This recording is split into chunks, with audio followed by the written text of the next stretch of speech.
क्या तैयारी के दौरान पढ़ाई में आपको भी नींद आती है और आपकी पढ़ाई में सबसे बड़ा रुकावट आपकी नींद है? तो यह वीडियो आपके लिए है, क्योंकि इस वीडियो में मैं आपको 7 टिप्स या 7 सूत्रों के बारे में बताऊंगा जिनका इस्तेमाल करके आप अपने जीवन में पढ़ाई के दौरान आई हुई जो आपकी नींद है, जिस कारण से आपकी पढ़ाई में एक जबरदस्त रुकावट होती है, उस रुकावट से आप ओवरकम कर सकते हैं, यानी कि खुद को निकाल सकते हैं। तो इस छोटे से वीडियो को आप सारे के सारे लोग अंत तक जरूर देखें, क्योंकि यह वीडियो हो सकता है आपके लाइफ में एक लाइफ चेंजिंग के रूप में काम करे। क्योंकि आप अमूमन हम देखते हैं कि मुझे कई बार मैसेज या फिर आपके क्लासेस में पढ़ाने के दौरान कई बच्चे ऐसे बोलते हैं कि सर पढ़ाई के दौरान मुझे बहुत नींद आती है, सर मुझे समझ नहीं आता है कि सर इस नींद से कैसे आया जाए। हालांकि मेरा पढ़ने का मन है, मुझे पढ़ना है, मुझे एग्जाम निकालना है, मुझे मेहनत करनी है, लेकिन ये नींद आती है, इस नींद के कारण मैं ढंग से फोकस भी नहीं कर पाता हूं या कर पाती हूं और मेरी पढ़ाई के बीच में एक जबरदस्त रुकावट होती है। तो चलिए दोस्त, देखते हैं हमारे 7 टिप्सों को। अगर इन 7 टिप्स को आप फॉलो अप करते हैं तो आपके नींद की जो एक समस्या आपके पढ़ाई के दौरान आपको आती है, उसको आप कहीं ना कहीं उसको दूर कर सकते हैं और अपनी पढ़ाई को एक जबरदस्त तरीके से आप मजबूत भी कर सकते हैं। तो आइए, सबसे पहले अगर हम लोग बात करते हैं कि आप जब पढ़ते हैं तो पढ़ाई के दौरान कुछ इस प्रकार का माहौल आपके साथ होता होगा। आप पढ़ रहे हैं, पढ़ते पढ़ते आपके दौरान बहुत नींद आता होगा, फोकस नहीं कर पाते होंगे, आप किसी कॉन्सेप्ट को नहीं समझ पाते होंगे। तो उस दौरान आप जो है इन 7 सूत्रों को कीजिए। पहला सूत्र, हेल्दी डाइट चुनें। अमूमन होता क्या है कि जब हम जैसे रात, खासकर रात के समय में जब हम रात की पढ़ाई करते हैं डिनर के बाद, तो डिनर में हम अगर हैवी खाना खा लें, यानी कि अगर हम लोग बात करते हैं कुछ कार्बोहाइड्रेट युक्त खाना खा लें जिसमें कार्बोहाइड्रेट की मात्रा अत्यधिक होती है, तो ऑब्वियस सी बात है साइंटिफिक तरीके से हमारे बॉडी में ग्लूकोज की मात्रा बढ़ेगी और हमारा बॉडी रिलैक्स मारेगा और हमें नींद आएगी।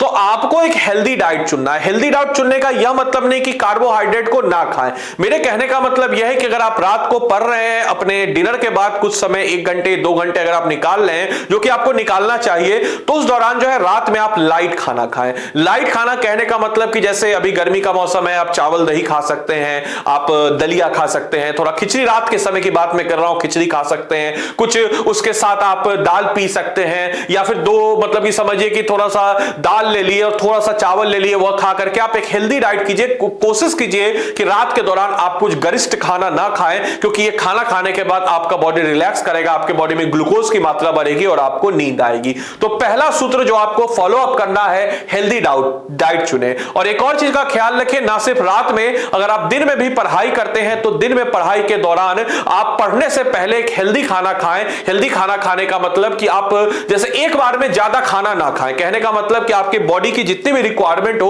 उस रिक्वायरमेंट को आप ब्रेक कर करके खाएं। जैसे लेट अस सपोज कि आप अगर दिन के लंच में अगर आप 6 रोटी खाते हैं और थोड़ा चावल खाते हैं, तो उसको आप ब्रेकफास्ट में 2 रोटी खाइए, फिर 1 रोटी खाइए, फिर 2 रोटी खाइए। इसके बाद आप चावल को 2 पार्ट में खाइए, मतलब कि ब्रेक कर करके अगर आप खाना खाते हैं तो इससे आपकी बॉडी में अचानक से आपके ग्लूकोज की मात्रा नहीं बढ़ेगी, और ग्लूकोज की मात्रा नहीं बढ़ेगी तो आप अपनी पढ़ाई पे ज्यादा अच्छे से फोकस कर सकते हैं बिना नींद को लाए हुए। तो पहली चीज जो आपको करनी है वह आपको हेल्दी डाइट को चुनना है। तो यह पहला सूत्र है। दूसरे सूत्र की बात करते हैं, अच्छी नींद ले। अमूमन होता क्या है दोस्तों कि रात में एक कहा जाता है कि रात में सोना ही मुनाफी, ज्यादातर लोग रात में ही सोते होंगे। तो रात में हम बेड पे जाते हैं। फॉर एग्जांपल कि आप पढ़ाई लिखाई को खत्म करके 12 बजे तक या 1 बजे तक आप बेड पर गए। अब बेड पर जाने के दौरान आप बेड पे जाते ही आपको नींद नहीं आएगी। आपके अंदर एक ऐसी आदत हो चुकी होगी कि आप फोन को निकालते होंगे और फोन सारे लोगों का स्टेटस देखते होंगे, इंस्टाग्राम खोल के ट्रोल करते होंगे। ट्रोल करने के बाद आप मतलब कि इंस्टाग्राम पे आप स्क्रॉल कर देंगे, स्क्रॉल करने के बाद बहुत सारे रील्स को देखते होंगे। एक बार रील्स आपने देखना शुरू किया तो आधे पौन घंटे या 1 घंटे आपके ऐसे चले जाते होंगे कि आपको भी नहीं पता चलता होगा। तो इस चीज को अवॉइड करें। रात में जो है आप जैसे ही बेड पे जाइए, मोबाइल का इंटरनेट आपका बंद होना चाहिए, मोबाइल आपसे दूरी पे होना चाहिए। कि आपकी इच्छा भी करे मोबाइल को देखने की तो आप उसको ना देखें। और मैं आपको यह चीज बताता हूं कि कोशिश कीजिए लीजिए कि अंधेरा कमरा हो, अंधेरे कमरे में आपको नींद आ जाएगी और आप सो जाएगा। कुछ समय आपको दिक्कत होगी शुरुआत में कि नींद नहीं आएगा, आधे पौन घंटे जगह जगह गुजर जाएंगे, लेकिन एक समय के बाद जब आपके अंदर की आदत हो जाएगी तो आप आसानी से नींद आ जाएगी बेड पे जाते ही, और आपका कीमती समय जो है जिसके लिए आप सोने में आप लगाते हैं वो कीमती समय आपका रात में एक डीप स्लीप में आपका कन्वर्ट होगा और आसानी से आप 6 घंटे की नींद लेकर के 6-7 घंटे या 6.5 घंटे की नींद लेकर के आराम से आप अपने आप को तरोताजा महसूस कर सकते हैं। तो अच्छी नींद लेना बहुत जरूरी है और इसके लिए मोबाइल फोन का इस्तेमाल सोने से पहले आप लोग ना करें, खासकर आप जब तैयारी कर रहे हैं तो इस तैयारी के दौरान। तीसरी चीज जो आप सबको करनी चाहिए वह पावर नैप ले। अमूमन होता क्या है कि हम जैसे मान के चलिए आप पढ़ रहे हैं, फॉर एग्जांपल कि आपको रात में इतना मौका नहीं मिल पाता है 6 घंटे नींद लेने का, 5 घंटे या 4 घंटे ही नींद आप ले पाते हैं क्योंकि आप बैलेंस नहीं कर पा रहे, आप वर्किंग हैं, तो पावर नैप ले। पावर नैप लेने का मतलब यह हुआ कि जैसे मान के चलिए आपको जब नींद आ रही है, ठीक है, नींद आ रही है तो आप एक काम कीजिए, उसी समय आप किताब को बंद कीजिए, क्योंकि होगा क्या कि आप नींद में किताबों को पढ़िएगा, चीजों को पढ़िएगा, आपको कुछ समझ में नहीं आना है, आपका समय व्यर्थ जाएगा। किताबों को बंद कीजिए, आधे घंटे का अलार्म सेट कीजिए, ओनली 30 मिनट्स, आराम से लेटिए और 30 मिनट्स बाद मुझे पता है आपको उठने का मन बिल्कुल नहीं करेगा, आपको आलस होगा, बहुत गुस्सा भी आएगा, दिलों की धड़कन बढ़ जाएगी, आपका शरीर बोलेगा कि आपको सो जाओ, लेकिन उस दौरान आपको उठ जाना है। तो आधे घंटे का जो आपका पावर नैप होगा, ये पावर नैप आपको अगले 4-5 घंटे के लिए तरोताजा वापस से कर देगा। तो इस आधे घंटे का छोटा सा आप पावर नैप ले, इस पावर नैप के साथ आप फिर से तरोताजा होकर के उस मानसिकता के साथ अगले 3-4 घंटों के लिए पढ़ाई कर सकते हैं। तो ये पावर नैप लेना एक आदत अपने अंदर डालें और 30 मिनट से ज्यादा का पावर नैप आप सब लोग ना लें। तीसरी चीज जो हो गई हमारी, चौथी चीज, पर्याप्त पानी पिए। मतलब कहने का मतलब कि आपको जब नींद आ रही है और आपने मतलब समझिए कि रात को नींद आपने अच्छी ली है 6-7 घंटे की, उसके बावजूद भी आपको नींद आ रही है, तो जैसी नींद आए उस दौरान आप पानी को पिए। पानी जो है तो होना चाहिए आपका हल्का सा शीतल वाटर होना चाहिए। शीतल मतलब फ्रिज का पानी भी नहीं, कहने का मतलब कि फ्रिज और या फ्रिज आपके पास है या मटका है तो मटका को लीजिए, मटका का पानी पीने का, उस पानी को पीजिएगा तो आपको एक मिट्टी की सौंधी सौंधी खुशबू आएगी जो कि आपको तरोताजगी देगी। और कोशिश कीजिए कि लाइट वाले कमरे में, एक ऐसे कमरे में आप अध्ययन करें जिस कमरे में आपका रोशनी आए और सूर्य की रोशनी आपके आए। दिन में अगर आप अध्ययन कर रहे हैं तो अगर वैसी व्यवस्था नहीं है तो लाइट आपका जला रहे और कहीं ना कहीं से गेट खोल के कहीं ना कहीं से हवा का आपके कमरे में प्रसार हो, और जब हवा का प्रसार होगा तो आपके अंदर ताजगी आएगी और आप जो है पानी पीते रहिए नींद के दौरान। तो इससे क्या होगा, आपकी नींद जो है टूटते रहेगी। हर थोड़ा थोड़ा, एक बार में ज्यादा पानी नहीं, एक बोतल रख लीजिए, एक जग रख लीजिए और थोड़ा थोड़ा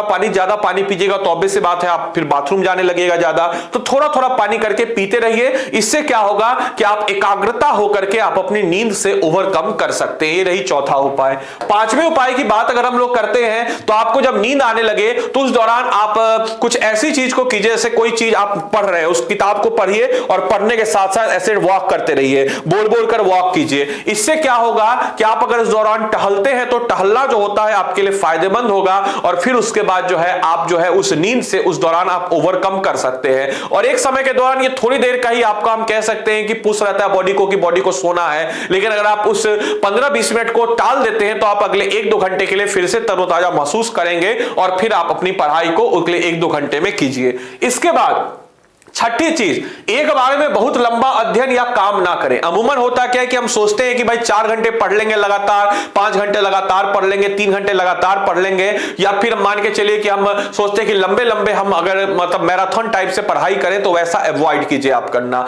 आप क्या कीजिए कि छोटे छोटे अंतराल में बांटिए, 2 घंटे का समय, फिर 10 मिनट का ब्रेक, 10 मिनट में थोड़ा टहलिए, बोलिए, अपने मन पसंदीदा संगीतों को सुनिए, लेकिन सिर्फ संगीत को सुनना है, मोबाइल नहीं चलाना है, सिर्फ संगीत को सुनना है। फिर उसके बाद आप कुछ अन्य ऐसी मतलब कि छोटे छोटे आप अपने पढ़ाई के जो कॉलम है, पढ़ाई के जो समय है उसको आप बांटिए और छोटे छोटे आप मतलब 2 घंटे 3 घंटे का समय लेते लेते उसमें 10 मिनट का गैप, 15 मिनट का गैप करते करते आप पढ़ेंगे तो आपके अंदर एक अचीवमेंट होगा। जैसे एग्जांपल के तौर पे आप अपने आप को एक पुश कर सकते हैं, जैसे कि आप सोचिए कि अगर मैं 2 घंटे पढ़ा तो मैं एक गाने को, अपने मनपसंद गाने को 2 बार सुनूंगा। आप अगर फिर 2 घंटे पढ़ेंगे तो अपने आप को एक गिफ्ट दीजिए। उस गिफ्ट के रूप में आप क्या करेंगे कि आपके अंदर प्रोत्साहन होगा कि मैं मैं 2 घंटे पढ़ूंगा तो मुझे एक गिफ्ट मिलेगा, मैं एक फल खाऊंगा, मैं एक मिठाई खाऊंगा। इस प्रकार की कुछ चीजों को करके आप इस चीज को आगे बढ़िए। तो एक बार में बहुत लंबा अध्ययन करना या काम करने को आप अवॉइड करें। इसको आप अवॉइड करेंगे तब आप आसानी से अपने अध्ययन के समय को और बढ़ा सकते हैं। और हमारा 7वां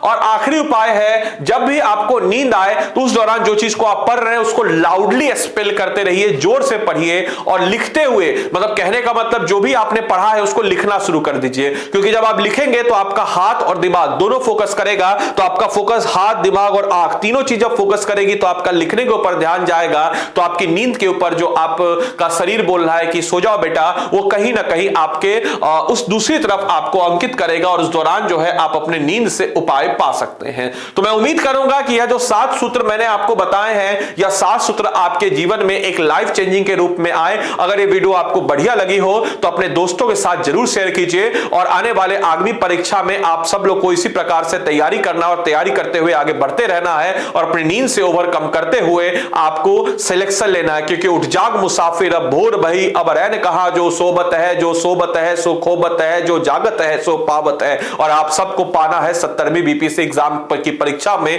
अपना परचम लहराना है। So thank you and thanks for watching this session.